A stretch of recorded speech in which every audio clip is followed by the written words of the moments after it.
এবার কুরবানির ঈদে আমি বাড়িতে যাওয়ার পর একটা কথা আমাকে খুব কষ্ট দিতেছে। যে কথাটা আপনাদের সাথে আমি শেয়ার করতে চাই। কথাটা হলো, হঠাৎ করে আমি ভেবে নিলাম যে আমি হয়তো মারা গেছি। এই ভেবে আমি আমার মোবাইলটা বন্ধ করে দিলাম।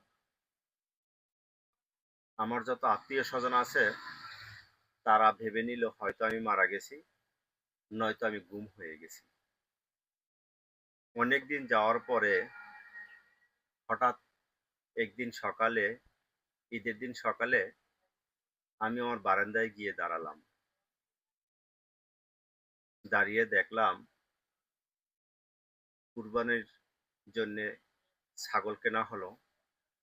আমার যত গুরুত্বপূর্ণ আত্মীয়স্বজন ছিল তারা ঠিকই নতুন নতুন কাপড়-চোপড় পরতেছে। আমার আত্মীয়স্বজন আমার বাড়িতে আসতেছে, আনন্দ ফুর্তি করতেছে। আমি যে ভাবতাম যে আমার ফ্যামিলি হয়তো আমাকে ছাড়া অচল, আমাকে ছাড়া তারা চলতে পারবে না। খুব গুরুত্বপূর্ণ একটা জায়গায় আমি ছিলাম। আমি সবসময় এটা ভাবতাম। আসলেই আমি কি গুরুত্বপূর্ণ জায়গায় ছিলাম? এই কথাগুলো আমাকে খুব কষ্ট দেয়।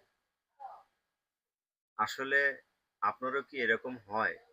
একটু চিন্তা করে দেখবেন। আসলে এই পৃথিবীতে কেউই গুরুত্বপূর্ণ নয়। এই আসবে, এই যাবে। আমাকে ছাড়াও যেরকম আমার ফ্যামিলি চলতে পারে, আপনাকে ছাড়াও এরকম ফ্যামিলি চলবে। যদি আমার কথাগুলো গুরুত্বপূর্ণ মনে হয়, তাহলে কমেন্টে জানিয়ে যাবেন। ভালো থাকবেন। আসসালামু আলাইকুম।